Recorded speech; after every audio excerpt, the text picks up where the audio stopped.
This is my true story. I lived 40 years believing my son died in a car crash. The police said it was quick, and I buried what they found without asking questions. I blamed fate, I blamed myself, and I learned to live with that pain.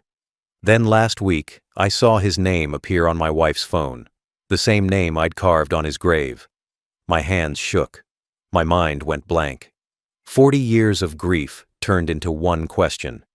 Was he ever really gone? Before I tell you what I found, comment where you're watching from, and please subscribe so my story can reach more people. It happened in the summer of 1984. The day started like any other, hot, sticky, with the sound of cicadas echoing through the fields behind our Virginia home. My son, Mark, was 17, restless, and always looking for something to do. He asked to borrow my old Ford pickup to drive down Route 29. He said he was meeting friends at the lake. I handed him the keys without thinking twice. It was just another Saturday. He was careful, responsible, the kind of boy who always came home before dark. I had no reason to worry. Around dusk, I heard a knock on the door. When I opened it, 2 police officers were standing there. One young, nervous, the other older, with a face that already told me everything I didn't want to know. They said there had been an accident near the highway curve just outside Culpeper. The truck had gone off the road, hit a guardrail, and caught fire. They said it burned fast. Too fast. They said they found what they believed was my son. At first, I didn't believe it. I drove out there myself, following the flashing lights and smell of burnt rubber. The pickup was unrecognizable, twisted metal, black smoke still rising from the hood. They had already taken what was left to the morgue. The officer handed me a small plastic bag. Inside were a half-burnt wallet, a melted keychain, and his class ring. That ring broke me. It was the one I'd given him for his high school graduation just a month earlier. He never took it off. The next few days were a blur. The coroner said there wasn't much to examine. The body had been too badly burned. They used dental records to confirm it was him. I didn't question it. I didn't think I could handle knowing anymore. They told me it was quick, that he didn't suffer. I remember standing there nodding, pretending that made it better. It didn't. We buried what they gave us, a closed casket. The service was small, just family and a few of his friends from school. I remember the sound of dirt hitting the coffin, that hollow thud that echoes longer than it should. My wife at the time, Carol, cried until her voice went out. I tried to be strong, but inside I felt hollow. I couldn't look at the road again for months. Every time I heard tires screeching or saw headlights curve too close to the edge, my chest tightened. After the funeral, the house went quiet. His room stayed exactly as he left it. Bed unmade, clothes piled on the chair, posters still on the wall. I'd sit in there sometimes at night, just breathing in the air that still smelled faintly of his cologne and motor oil. I couldn't bring myself to clean it. It felt like erasing him. The police ruled it an accident. Said maybe a deer ran across the road, maybe the brakes failed. It didn't matter. He was gone, and all the reasons in the world couldn't fix that. Life after that felt like walking through fog. People said time heals, but time didn't heal anything. It just moved forward while I stayed stuck in that moment, watching him drive away in my mind again and again. A few weeks later, I received his final report from the insurance company. It included photos of the wreck. The truck crushed against the rail, the front end completely gone. I shouldn't have looked, but I did. There was something about seeing it that made it final. That was the day I stopped hoping he'd walk through the front door.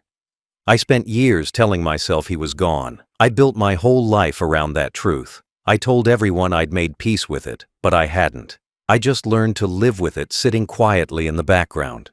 The kind of pain that doesn't scream, just hums under your skin forever. If you lose a child, you don't ever move on. You just keep breathing because your body doesn't know how to stop. That's what I did for 40 years. I thought I'd buried my son on that hillside in Virginia. I thought the story was over. But I was wrong. It was just beginning. And I didn't know it yet. After the funeral, I stopped talking for a long time. People tried to visit, bring food, say kind things. But I couldn't hear any of it. Words don't fill silence when a house loses its reason to make noise.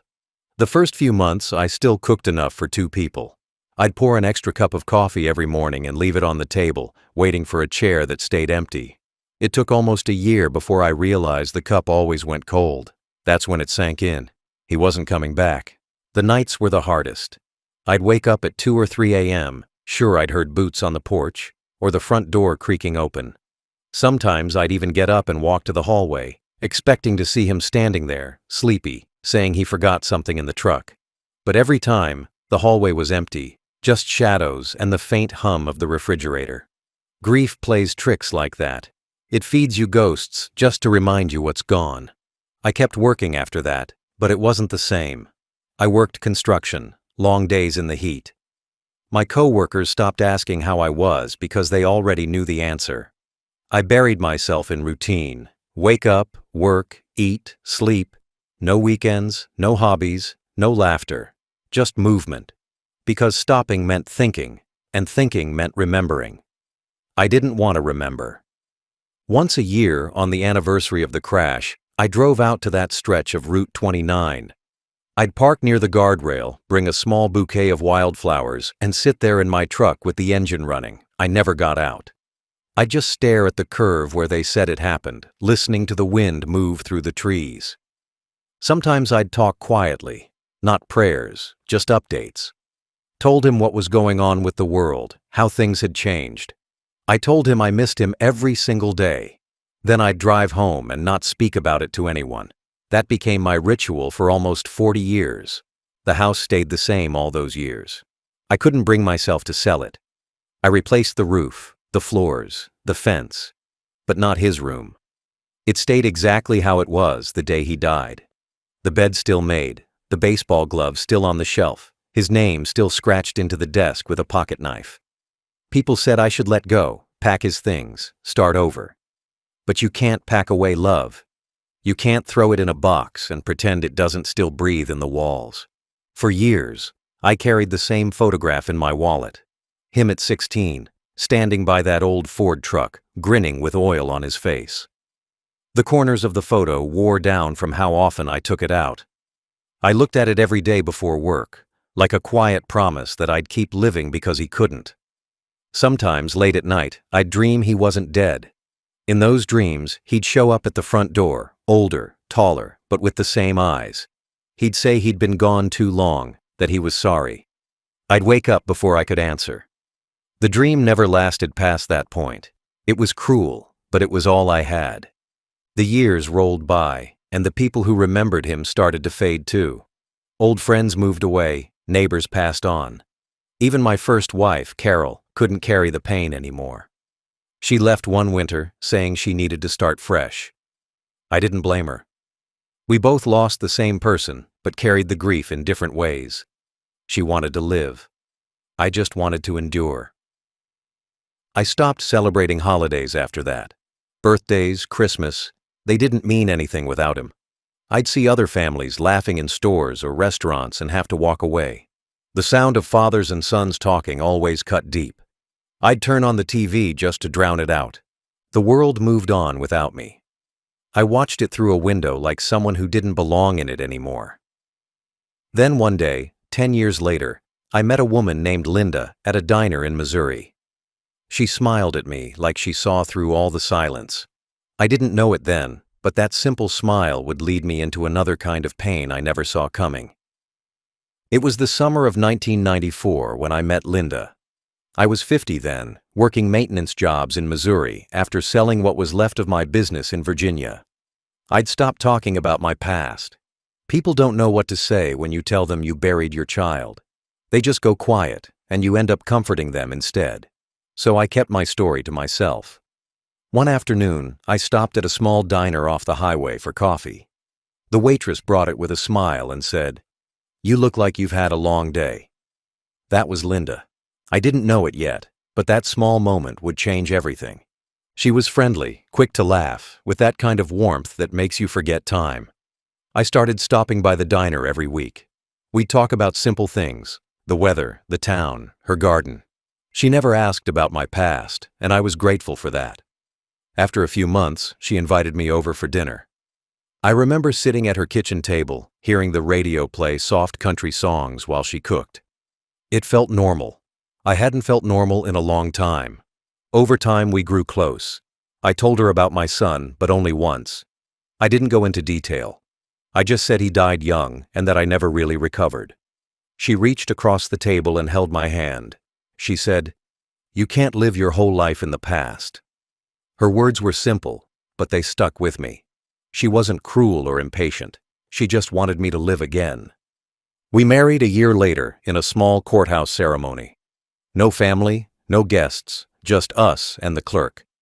I sold my house in Virginia and moved into hers, a modest 2-bedroom place near Springfield. For the first time in years, I felt like I was part of something again. We spent quiet evenings watching TV, cooking dinner, and sitting on the porch talking about the little things in life. I thought maybe, finally, the years of pain were behind me. Linda never had children of her own, and she treated me kindly. She said I deserved peace. She encouraged me to visit the cemetery less often, to stop reopening the wound.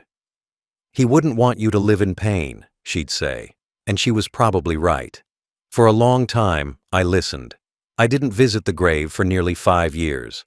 I started to feel like I was healing, not forgetting, but learning how to carry it differently. We grew older together, and life became simple again. Sundays meant pancakes and grocery shopping. Summers meant barbecues with neighbors. It wasn't exciting, but it was calm. I thought that was enough. We had our share of small arguments like every couple, but never anything serious. I trusted her, completely. Whenever she talked about the past, she'd mention living in different towns, Oklahoma, Kentucky, and once a small town in Virginia. I never thought much of it. She said she worked as a nurse's aide and moved around for jobs. It made sense. I didn't know she'd ever been anywhere near where I'd lost my son. Looking back, there were small signs, the way she sometimes changed the subject when I talked about him, or how she avoided looking at the photos I kept of him on the mantel. I figured it was just her way of helping me move on. I didn't think she was hiding anything. By the time we'd been married nearly 30 years, our lives had settled into quiet routine. She'd go shopping on Thursdays, clean the house on weekends, and spend evenings scrolling through her phone, showing me funny videos or recipes. We never kept secrets. At least, that's what I believed. I thought I'd finally found peace. I thought the pain of losing my son had faded into memory. But that illusion shattered one ordinary afternoon in our kitchen, when her phone buzzed, and I saw a name I never expected to see again. It was a quiet afternoon. Linda had gone out to pick up groceries earlier that morning, and I was fixing a loose cabinet hinge in the kitchen. The house smelled faintly of lemon cleaner, and the radio was playing low in the background. Her phone was sitting on the counter next to the fruit bowl, buzzing every few minutes. Normally, I never touched it. After 30 years of marriage, there was no reason to snoop. We trusted each other. But that day, something different happened. The screen lit up, and a message preview appeared before it locked again. It said, "Call me, Linda. Mark." For a second, I froze. My first thought was that it was a coincidence.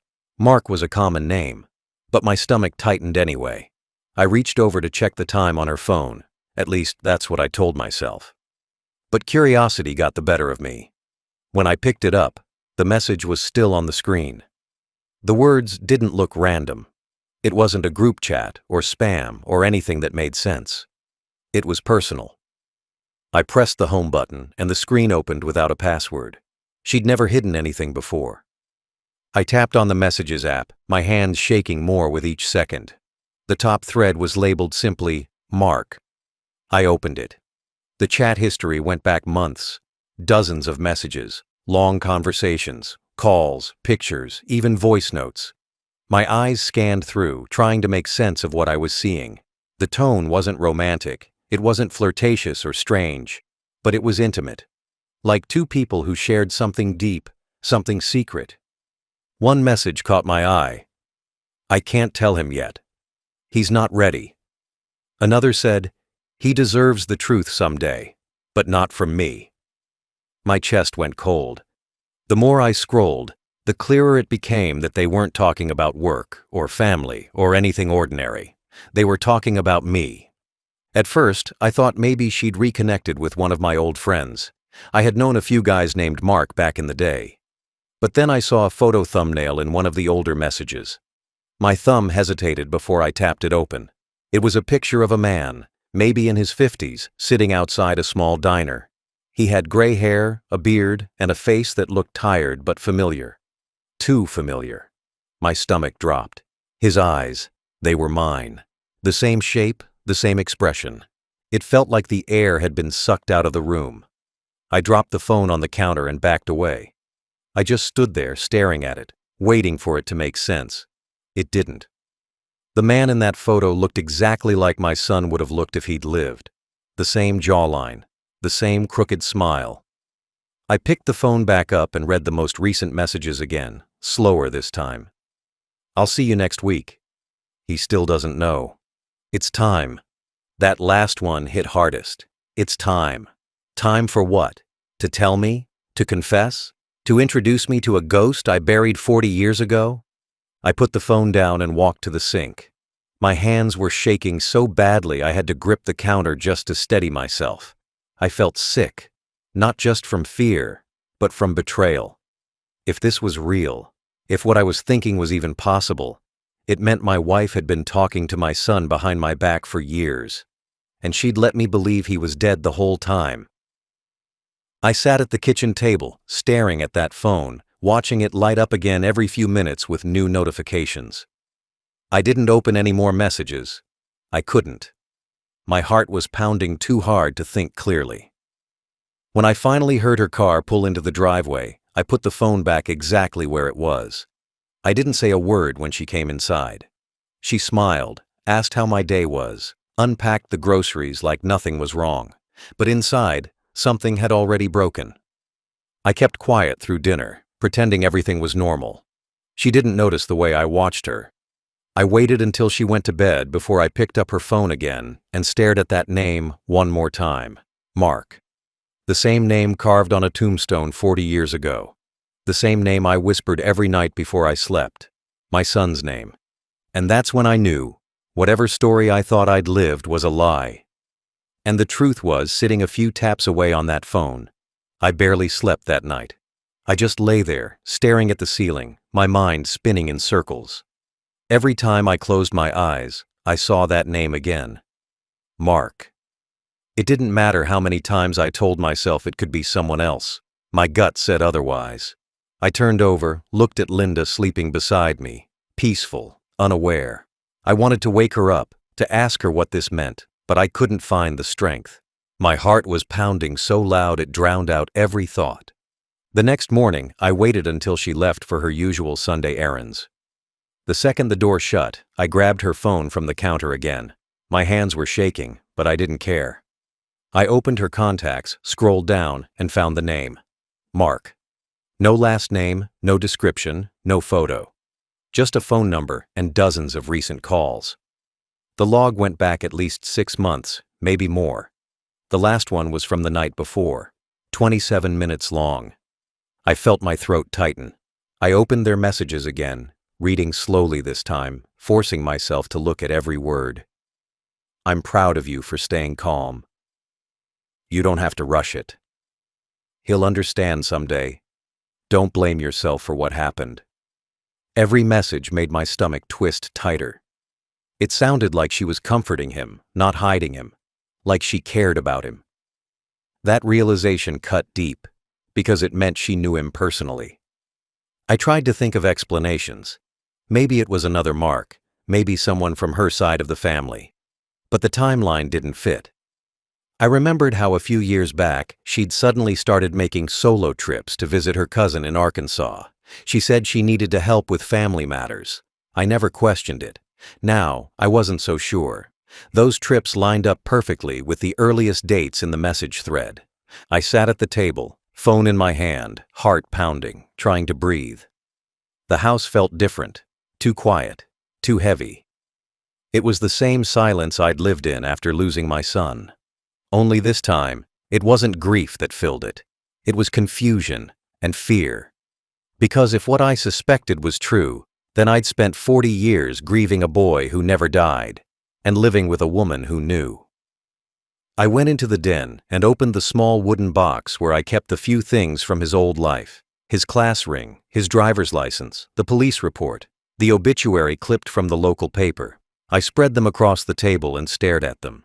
The report said the fire was so bad they could only identify the body through dental records. But I remembered something strange from that day. The coroner had told me there wasn't much left to test. How could they have been so sure? How could I have been so willing to believe it? The thought that he might still be alive made me dizzy. I didn't know whether to feel relieved or betrayed. I wanted to scream. I wanted to grab the phone and call that number right then, demand to know who was on the other end. But something stopped me. What if it was him? What would I even say? What if he didn't want to hear from me? Or worse, what if he didn't remember me at all? I sat there for hours, just staring at the phone screen, the contact name glowing up at me like a ghost. I opened the call log one more time and copied the number onto a piece of paper. Then I put the phone back exactly where it was. I didn't want her to know I'd seen anything yet. I needed time to think. When Linda came home later that afternoon, I watched her closely. Every move she made, every word she said. She acted completely normal, humming while putting away groceries, asking if I wanted tea. I nodded, pretending everything was fine, but inside I was falling apart. That night, I sat outside on the porch with the slip of paper in my hand. I looked at the number over and over. My thumb hovered over the keypad of my old flip phone, ready to call. But I couldn't do it. Not yet. My heart wasn't ready for what might come next, because the truth scared me more than death ever did. If my son was alive, then who had I buried 40 years ago? That night, I couldn't take the silence anymore. The house felt like it was holding its breath, waiting for me to say something. I sat in my chair, pretending to watch television, but my mind was locked on that name. Mark.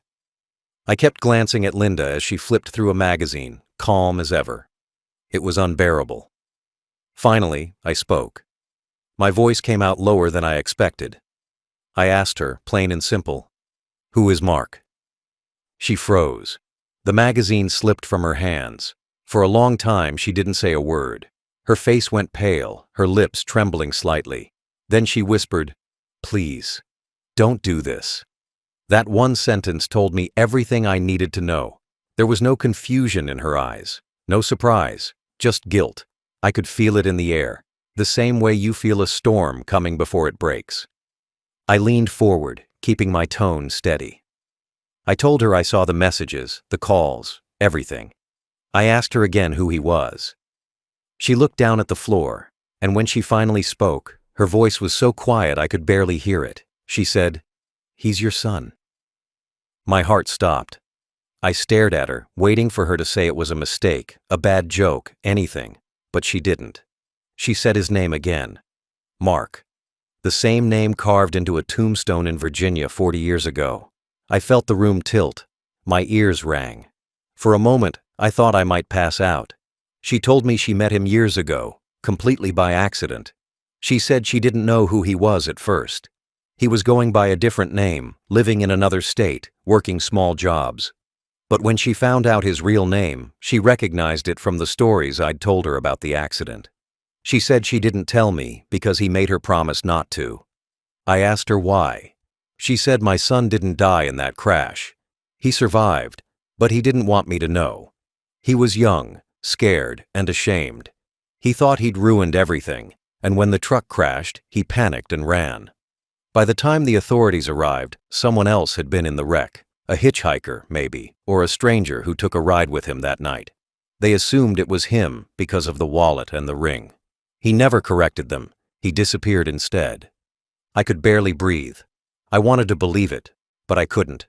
It sounded impossible, like something out of a bad story.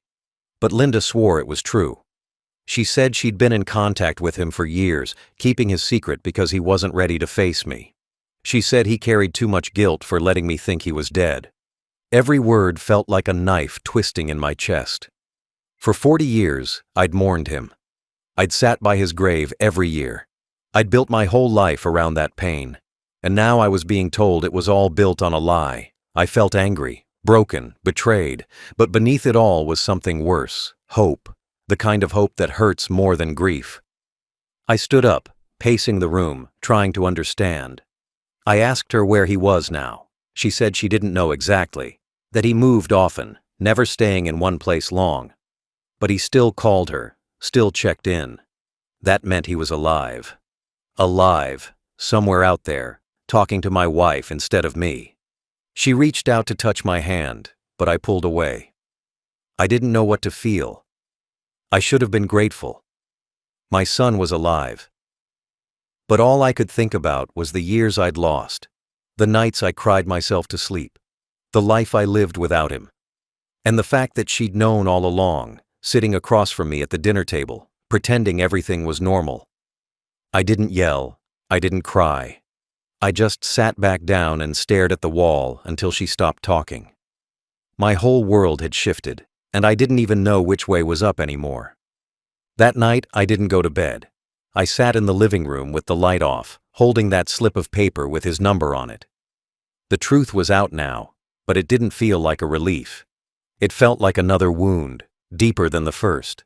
My son wasn't dead, but the life I'd lived believing he was. That part was. The next morning, I sat at the kitchen table before sunrise, staring at the steam rising from my coffee. Linda came downstairs, her eyes red and tired. She didn't say much, just stood there quietly, like someone waiting for a verdict. I told her to sit. I said I wanted to hear everything from the beginning. No half-truths, no skipping parts. I needed to know what happened 40 years ago, every detail she knew. For a long time, she didn't speak. Then she began to tell me the story I never got to hear. She said my son didn't die in that crash. The accident happened, but it wasn't fatal. At least not for him. The truck had gone off the road, hit the guardrail, and rolled into a ditch. The fire started in the front, not the cab. When the truck caught, he crawled out through the passenger side, bleeding, dazed, terrified. But he wasn't alone.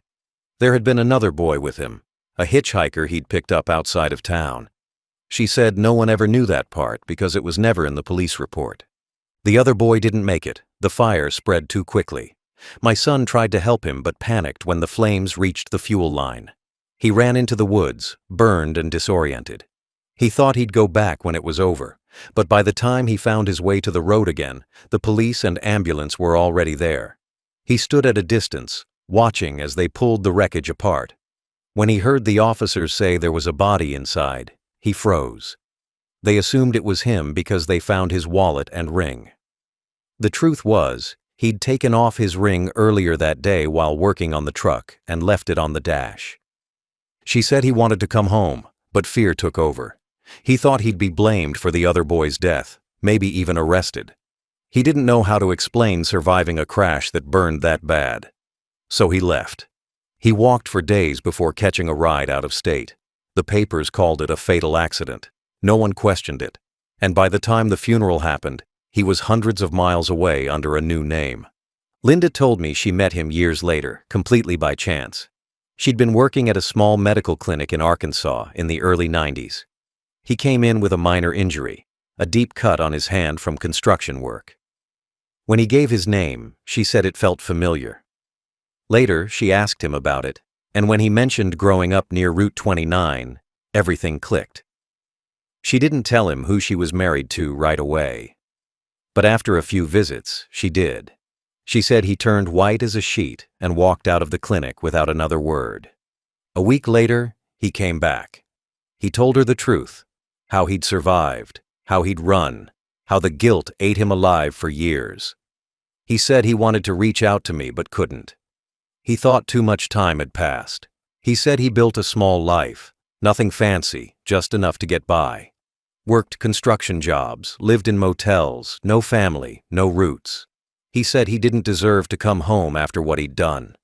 I listened, my heart breaking with every word. I could picture him, older now, weathered by guilt and years of running. I asked her how long she'd known. She said almost 15 years. She swore she wanted to tell me, but every time she tried, he begged her not to. He said it would destroy me to learn I'd grieved for nothing. He said he wasn't the son I remembered, that I'd be disappointed if I saw him now. I sat there speechless. My mind was full of noise, memories, anger, relief, confusion. Part of me wanted to drive straight to wherever he was, grab him by the shoulders, and tell him he was wrong. But another part of me couldn't move. I was terrified. Terrified of what I'd find if I did. Linda reached for my hand again. I didn't pull away this time. I just stared at the table.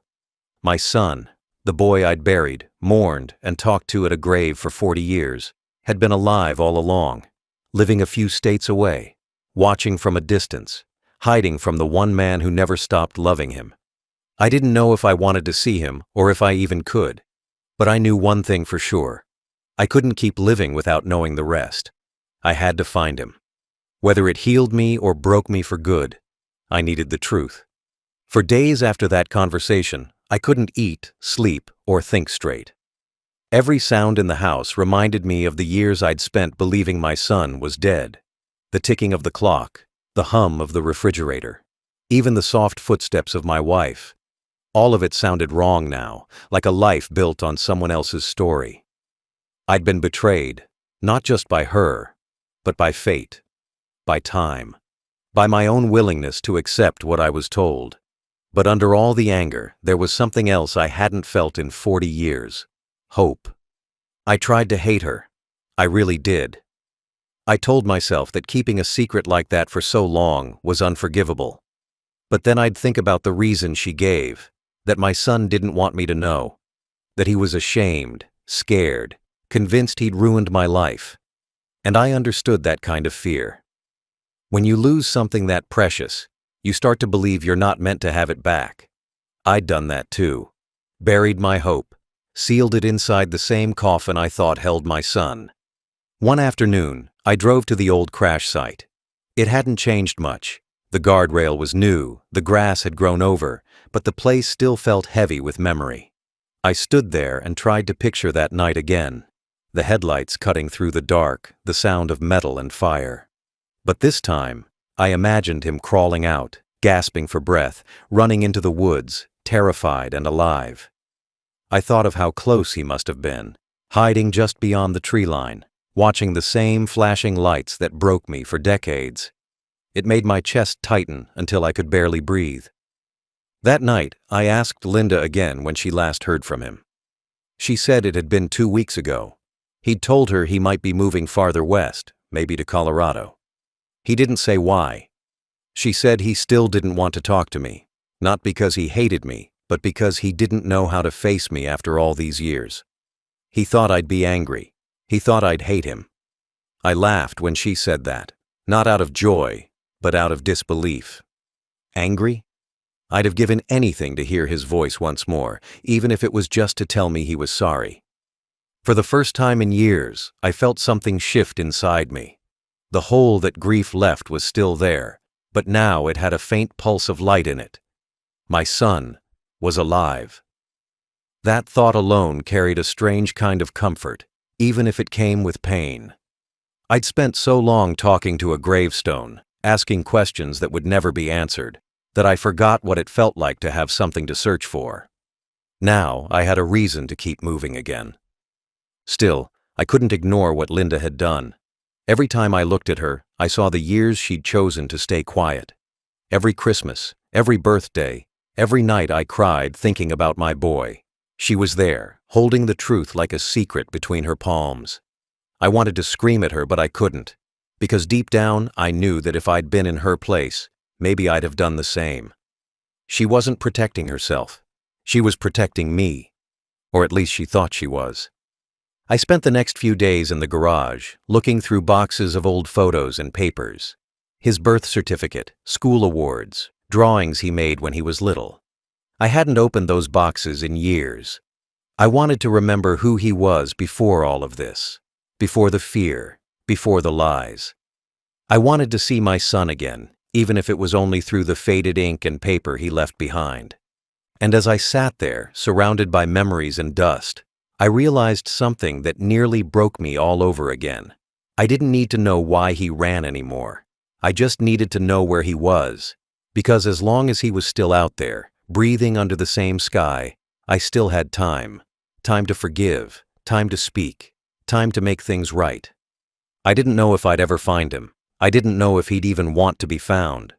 But for the first time in 40 years, I wanted to try. The next morning, I woke up before dawn. I sat by the window with my coffee, staring at the yard that once echoed with my son's laughter. The grass had turned yellow with fall. The wooden fence leaned a little more each year. But if I closed my eyes, I could still see him there. A boy with messy hair, a baseball glove too big for his hand, and a smile that could light up a bad day. That memory used to break me. Now, it kept me breathing. I remembered the first time I taught him how to throw a baseball. He couldn't have been more than 7. We were in the backyard, the sun barely up, the dew still fresh on the grass.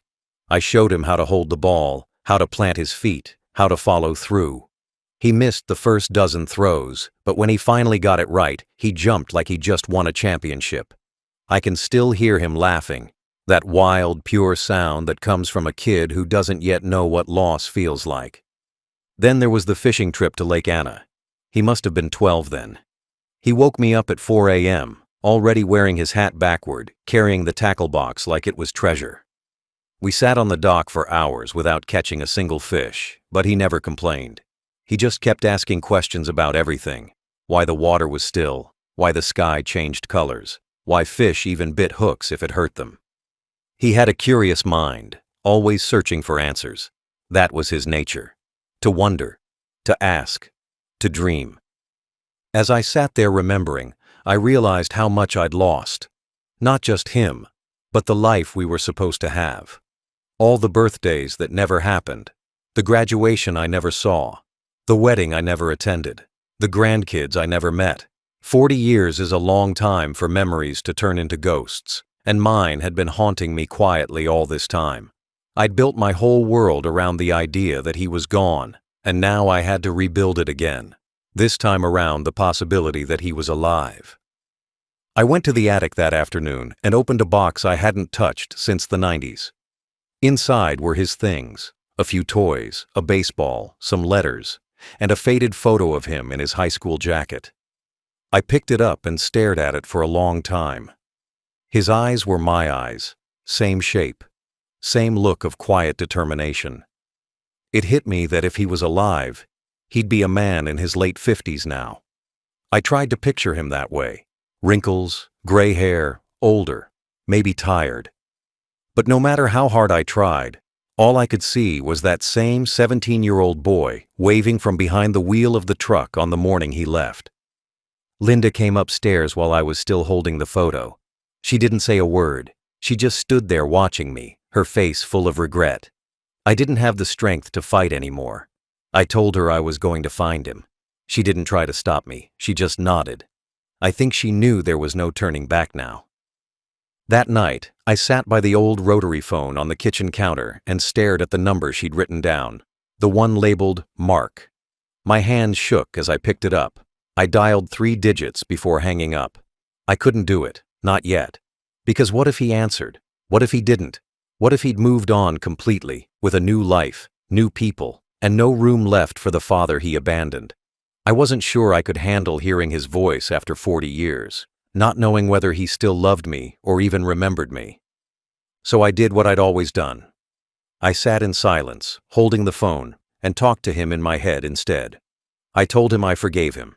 I told him I never stopped waiting. I told him that no matter what happened, he was still my boy. Maybe someday, I'll have the courage to say those words out loud, to him, not just to the empty air. For now, all I have are memories. But those memories, after all this time, feel more alive than ever. And maybe, just maybe, that's enough to lead me to him again. It has been 1 week since I saw that name on Linda's phone. I haven't called it yet. Every night I walk past the piece of paper on the counter where I wrote down the number, and every time my hand hesitates. I tell myself I'll do it tomorrow, but tomorrow keeps turning into another day of silence. I think part of me is afraid of the answer. After 40 years of believing my son was gone, hearing his voice again could either save me or destroy me completely. Still, I know one thing for sure. I can't die without trying. I sit by the porch every evening, The same porch where I used to wait for him to come home from school. The air feels different now. The world outside keeps moving. Kids ride bikes, dogs bark, the mail truck hums by, but my heart feels like it's been frozen in time since 1984. Sometimes I close my eyes and pretend he's still a boy running up the driveway with a baseball in his hand, shouting for me to come play. Then I open my eyes and see nothing but an empty road. 40 years. That's a lifetime to lose someone who was supposed to outlive you. Linda stays quiet these days. She moves through the house carefully, like every step might break the floor beneath her. I know she's sorry. I can see it in her eyes, but sorry doesn't change the past. I don't yell. I don't curse. I just stay quiet. There's no point in punishing her. The truth already did that for both of us. Sometimes I wonder if she regrets telling me. Maybe she wishes she'd kept the secret until the day I died. But deep down, I'm glad she didn't. Because even though it broke me, it also gave me something I haven't had in 4 decades, a reason to believe again. I think about what kind of man my son might be now. Is he married? Does he have children? Does he ever think of me when he sees an old Ford truck on the road? I wonder if he still remembers the smell of the lake water or the sound of my voice calling him for dinner. I wonder if he ever tried to find me but lost the nerve. The world's big, but not big enough to hide from your own blood forever. Maybe he's been keeping track from a distance, waiting for the right time. Or maybe he's still too afraid to come home. Some nights I take out that letter from the sheriff's office, the one that confirmed his death all those years ago. I read it again, slowly, word by word. It says presumed deceased, not confirmed. I never noticed that before. It's strange how 4 decades can pass before one word changes everything. I think that word was trying to tell me something back then, that maybe I should have looked harder, asked more questions. But grief blinds you. When the world says your son is gone, you stop arguing. You just accept it because the pain is easier than the doubt. If I could speak to him now, I wouldn't ask where he's been or why he left. I'd just tell him the truth. I never stopped being his father. I never stopped thinking about him every morning I woke up and every night I went to bed. I never stopped setting an extra plate at Christmas, even when Linda said it hurt too much to see. I never stopped believing that somewhere out there, the boy who once called me Dad was still alive. I don't know if I'll ever see him again. Maybe one day the phone will ring and I'll hear his voice. Maybe one day he'll knock on this same door, gray-haired and tired, and I'll finally get to look him in the eyes again. Or maybe none of that will happen. Maybe this story ends with an unanswered call and a number that goes silent forever. Either way, at least I'll know I tried. I used to believe my son died in a fire. Now I believe he's living in one, a fire of guilt, shame, and lost time. But fire can destroy, or it can light the way home. I just hope he finds the courage to walk toward the light this time, because no matter how long it's been, no matter how far he's gone, he's still my son, and I'm still waiting. 40 years I grieved for a ghost. Now I wait for a man who might still call me Dad.